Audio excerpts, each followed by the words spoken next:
Or doing the best fill-in, Chris Kelso, for what's going on in news and entertainment and in general. Welcome to The Price of Business. I'm your host today, Chris Kelso. And first up, we got a great topic going on. We have David Holt. He is the president of CEA, which is the Consumer Energy Alliance. David, how you doing? Good morning, Chris. How are you? Doing very well, thank you. You know, for all those listening for the first time, let us know who you are and what you do, if you don't mind. Yeah, Consumer Energy Alliance is really about what energy means to the entire economy. So we have about 280 member companies and 400,000 individual members all across the country.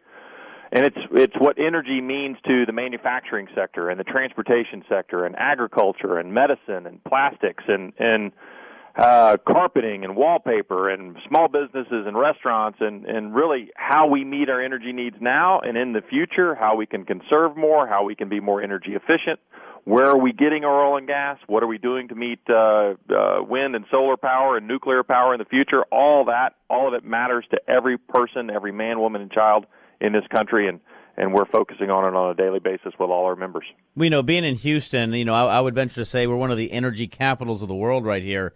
And, a couple things going on. Obviously, the price of oil has been a big impact, I guess, on the national economic situation. We've been seeing a lot of stuff going on there, but this goes a lot beyond there. I mean, one of the things that we've been talking about for a long time in the United States is being an efficient and an energy-efficient economy, which goes a lot, as you mentioned, manufacturing, oil and gas, goes a lot above and beyond what the price of oil is. Oh, it absolutely does.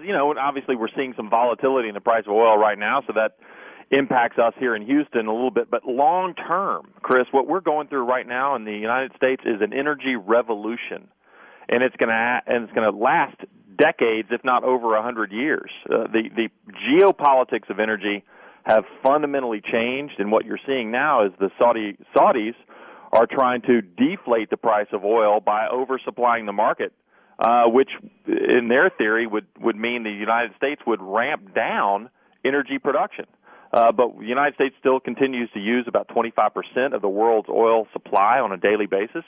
So the more we can produce here at home, both near term and long term, especially long term over decades and decades, it's going to create jobs. It's going to spur economic development. It's going to make us more secure as a nation. It's going to keep us from fighting wars and sending our kids overseas to fight wars for oil in the future.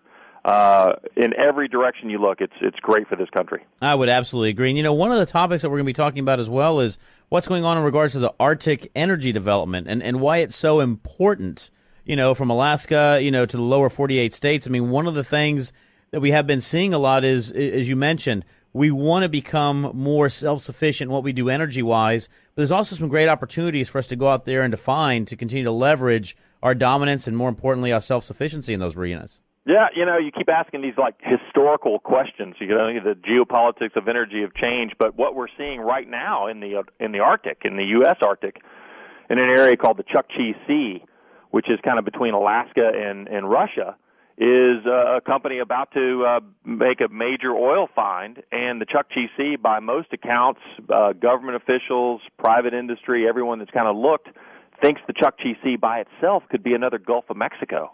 Wow. And the Gulf of Mexico has been producing since the early 1940s and has been one of the key drivers of the U.S. economy. So if the Chukchi Sea is half of what the Gulf of Mexico is, it's another major game changer for the United States and could supply oil and natural gas for the entire country, Alaska, the lower 48, potentially the world, for decades and decades to come. So Shell Oil has been trying to drill there for the last 7 years.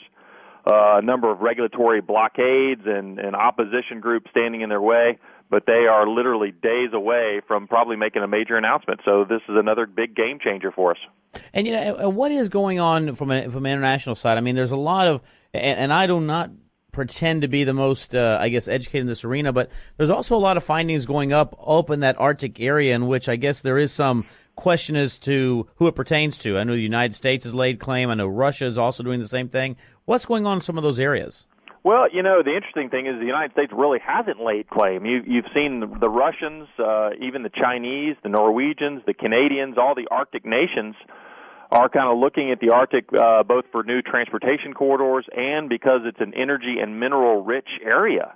as much as a third of all the world's remaining oil and natural gas could be in the Arctic. So we've seen Vladimir Putin plant a flag in the Arctic Circle. We've seen them lay claim to a lot of areas in the Arctic. We've seen other nations really start investigating and looking at the Arctic as kind of a new frontier.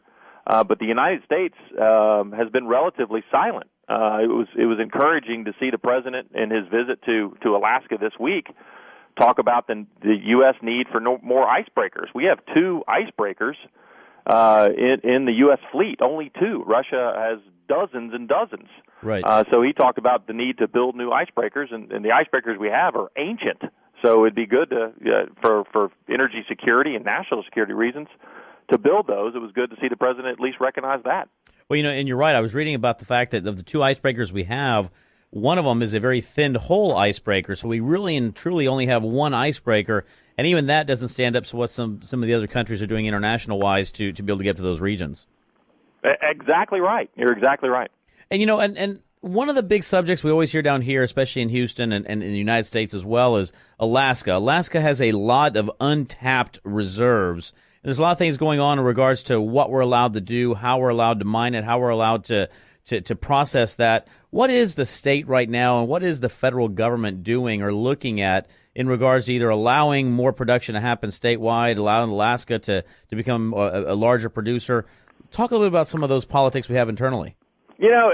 That's a great question. Alaskans overwhelmingly support energy and mining production in their state. It's like 70% of the state overwhelmingly supports it, and it's been that way for a long time. Of course, they have a permanent fund, which instead of paying taxes, they receive money on an annual basis because of their oil, because they're rich in energy. Right. But I think we've got to have, and you saw the president up there talking about the environment and climate change and all that. I think the nation, not only Alaska, but the entire nation needs to flip this conversation to say, how can we protect the environment? We all agree with that. We're all environmentalists. How can we protect the environment and produce our energy?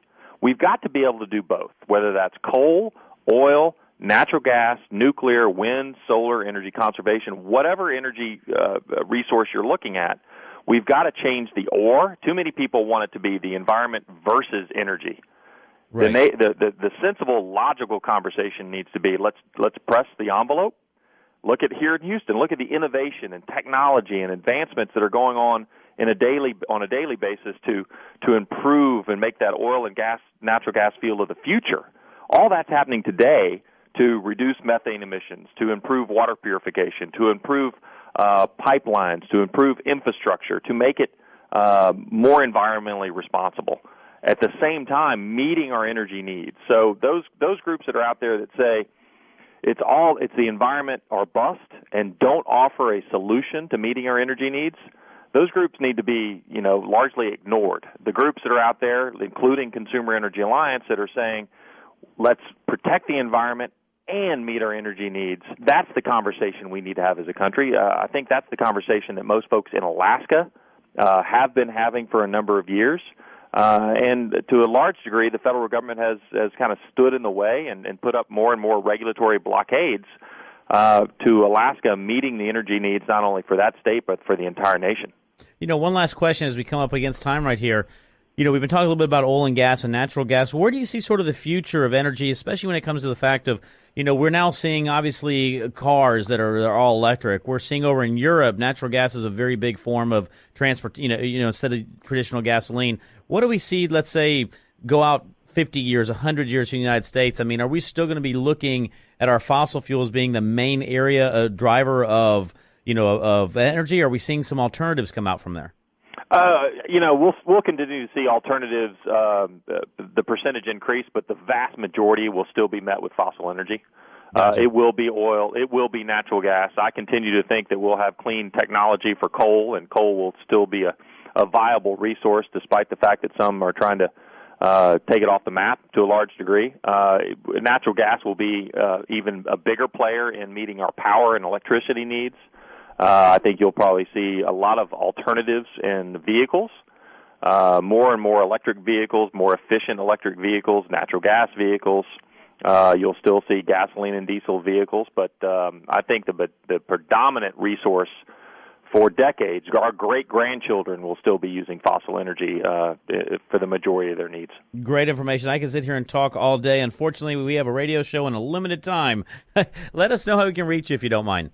David Holt, Consumer Energy Alliance. You can get us on the web, consumerenergyalliance.org. consumerenergyalliance.org. That is David Holt. David, thank you very much for being on The Price of Business today. Chris, thanks so much. For all those listening, stay tuned. We got to take a break. We'll be right back. It's been getting so hard living with the things